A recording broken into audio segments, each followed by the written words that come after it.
Hey everybody, RetroPie Guy here. Today I'm going to show you guys how to set up your Sega Model 3 collection on Batocera. So we're going to show you guys how to add ROMs into this collection and also how to access your game settings, because each game has a different set of settings that you need to customize in some cases. I definitely recommend going into each game with your controller of choice and testing it out first, because we don't want to go in there and start tweaking settings if we don't actually have to.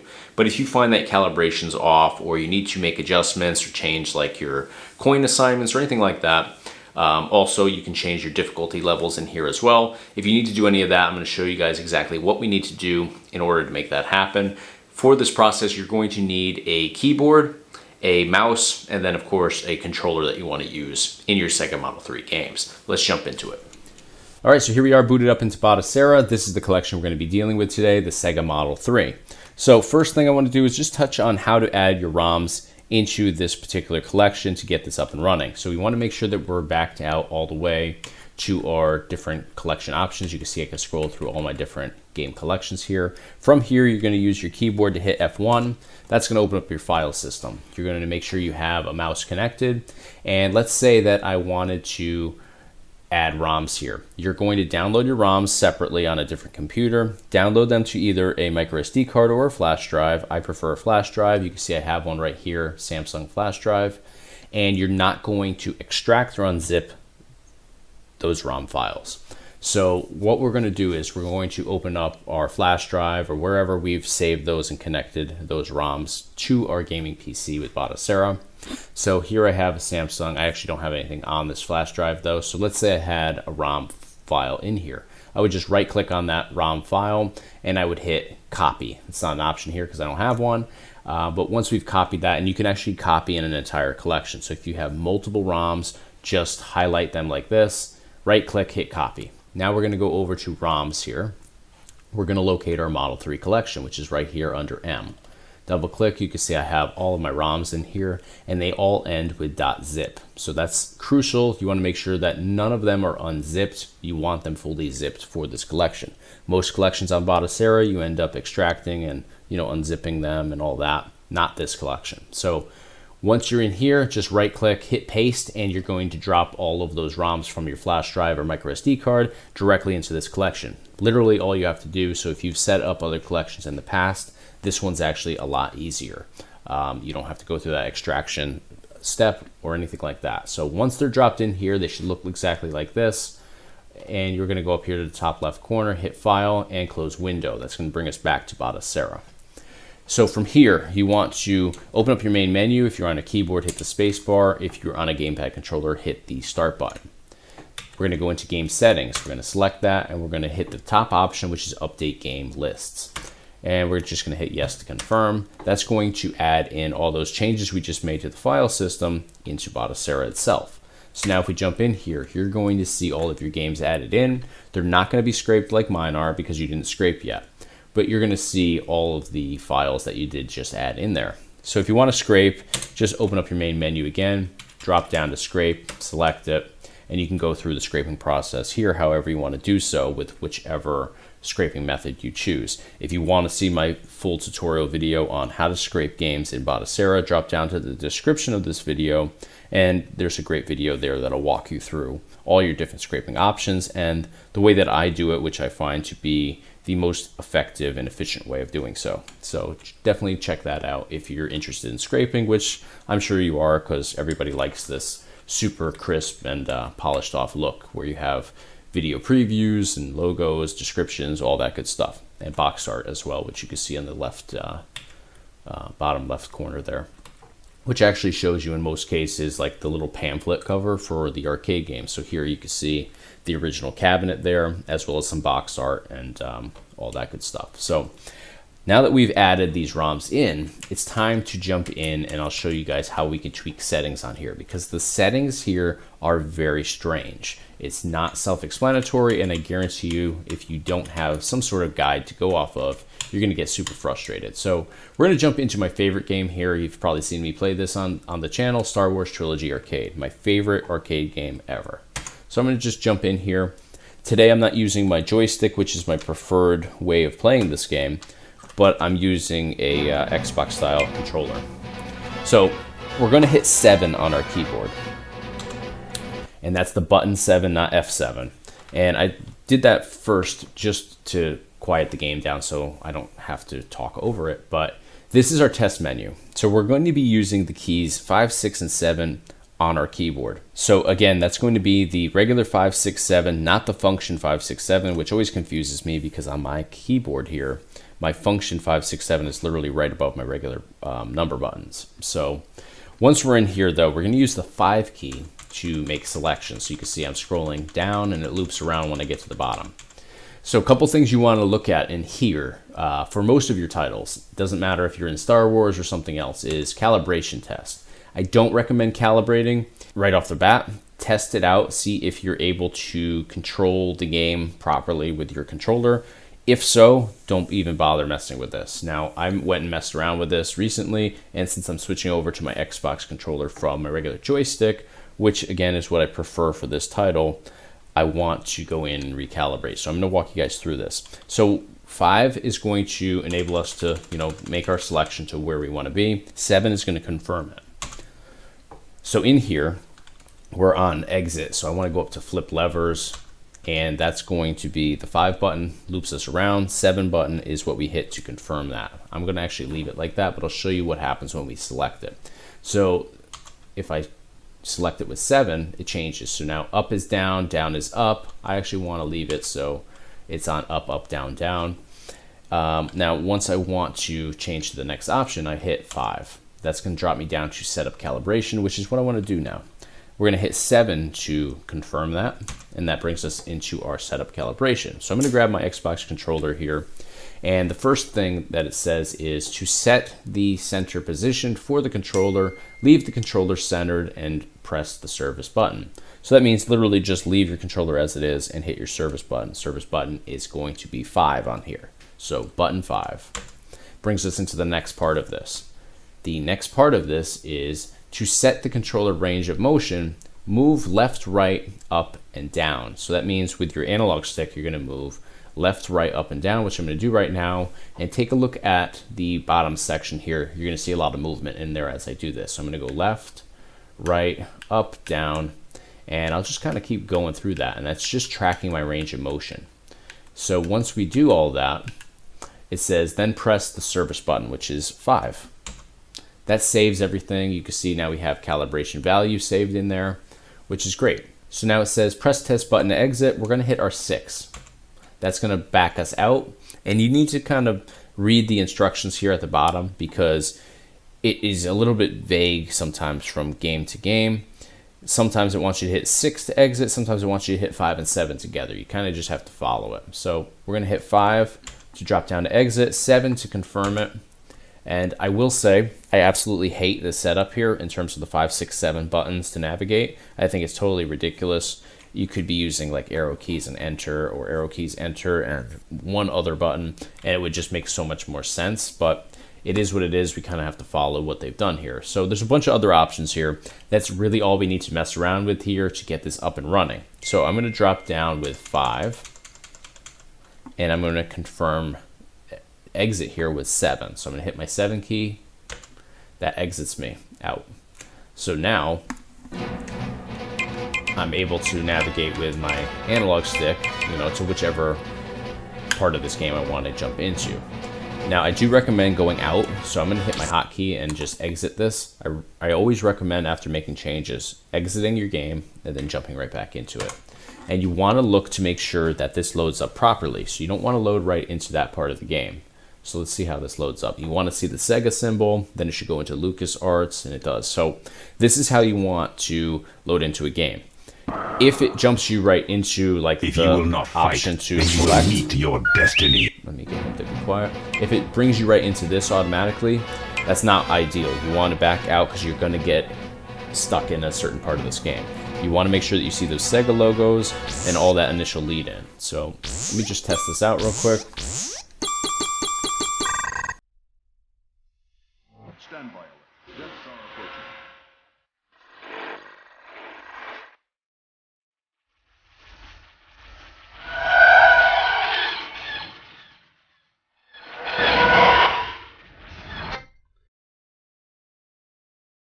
All right, so all good there. Everything's working properly. Now, one other thing I want to mention with this particular title, you may need to calibrate multiple times, and it can get a little bit frustrating in all honesty. You kind of have to track that movement and find like a sweet spot in there. I did find that when I set up my joystick, it worked right off the bat. And then when I went in and did my controller, I had a limited range of motion. So you have to go through that calibration process. Another thing that I recommend sometimes is, while in those instructions for calibration, it was saying go left, right, up, and down. I find that sometimes circling with your analog stick actually gives it the data that it's looking for a little bit better than just those straight up, down, left, right motions. So if you circle your analog stick, like circle it left, circle it right, all the way, so you're stretching it to its fullest range of motion, and then, you know, confirm your calibration that way. I do find that sometimes that works a little bit better. So if you do run into that issue where you're jumping into a game and you're not able to move your crosshairs all over the screen properly, or, you know, just hit every aspect of where you want to be on there, then definitely try circling your analog sticks or joysticks, whatever you're setting up.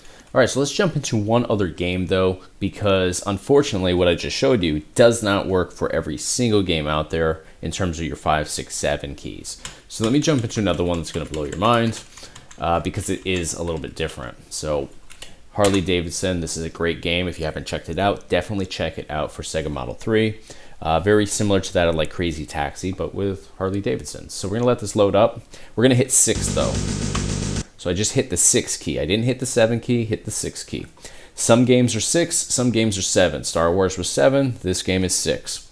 So now to scroll down through our different options, we can hit 5 or we can hit 7. I'm hitting both. Switching off, now I'm hitting 7, now I'm hitting 5, and we can jump through, you know, all these different options. So let's jump into game assignments. We'll hit the 6 button to confirm that one. That brings us in here. We can change like difficulty, and you could do this in Star Wars as well. You could do this in all your different games. You can change your difficulty to normal, to easy, very hard, all that. You can also change, you know, volume levels, number of stages, all that stuff. So if I wanted to make a selection, which I actually don't, but for the sake of this, let me jump back in here. 7 drops me down. Does 5 work as well? Yep, 5 works as well. So, you know, we could just highlight what option we want. I'm going to hit 6 to exit because I don't want to actually do anything in here. I just wanted to show you guys how this works. So 6 to exit. I'm back here. I don't believe I need to make any changes whatsoever to this game. We're going to find out in a minute when I jump into it, but we're going to go down to exit and hit 6 to confirm the exit. And now I'm going to use my Xbox controller once we get back in here and test this game out, because I want to just see if it works and it's fully calibrated as it is, or if we have to go in and make any adjustments. So let's hit 6 and let's test this game out. Welcome, Raiders!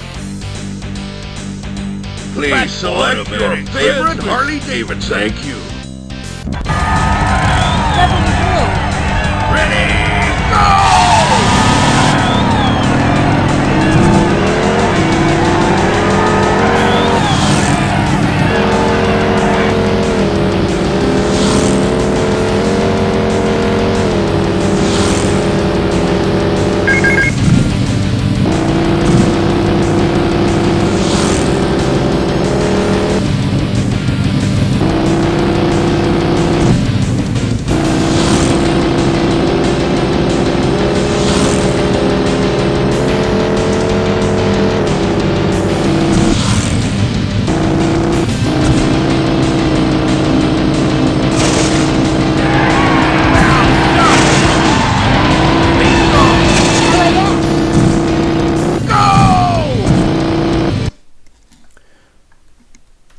All right, so you can see the game works super well on here, and that was without making any changes. Now, there is some little dark areas in like the background and stuff like that.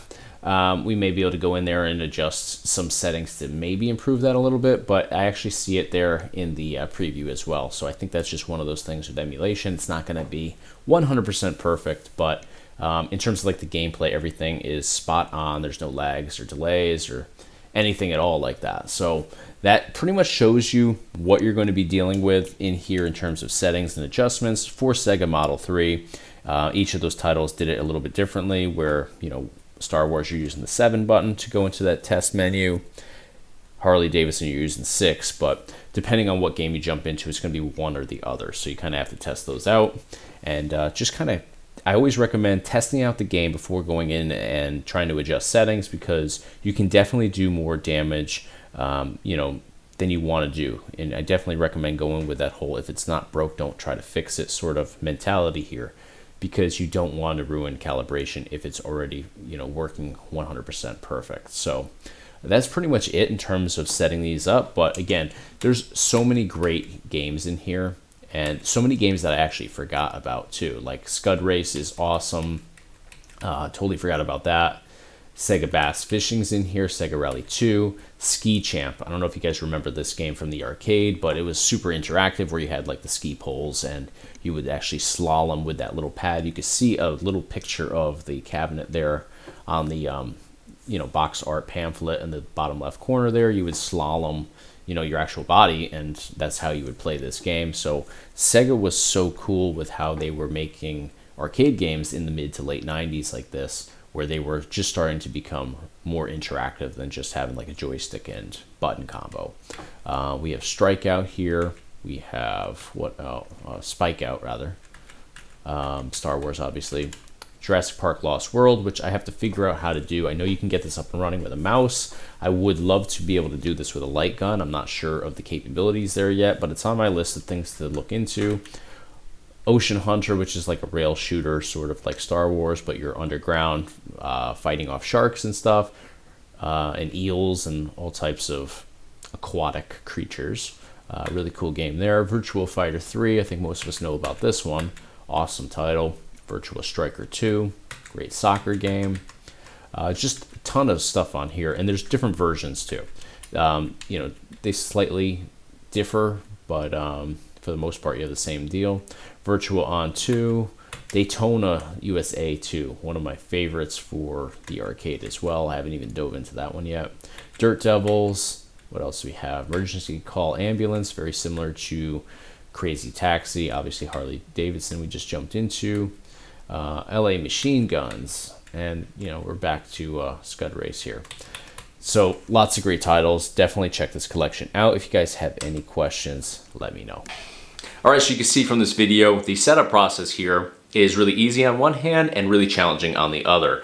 Actually adding the ROM files in here, where you don't have to do an extraction or anything like that, is super easy, much easier than most of our collections for Batocera. But jumping into those settings in the actual games for the Sega Model 3, not so straightforward. You have that 5, 6, and 7 key on your keyboard that you're going to be using, and it's really frustrating at times because you don't know which game has which button requirement, whether you're hitting 6 or 7. So even me, I've been dealing with this now for a couple of months. It still gets me all the time. I'm always trying to hit like the function 5, 6, or 7 instead of the regular number keys, or I'm hitting the wrong one. So it definitely gets frustrating because you are either used to doing it one way or the other. When you get into a title that's backwards from what you're used to, it just becomes frustrating. It's a really weird system, and not sure what they were thinking when they set it up this way. It'd be so much easier to just do everything exactly the same and do arrow keys to go up or down, enter to make selections, and all of that. I mean, that's what you do on most emulation collections anyways.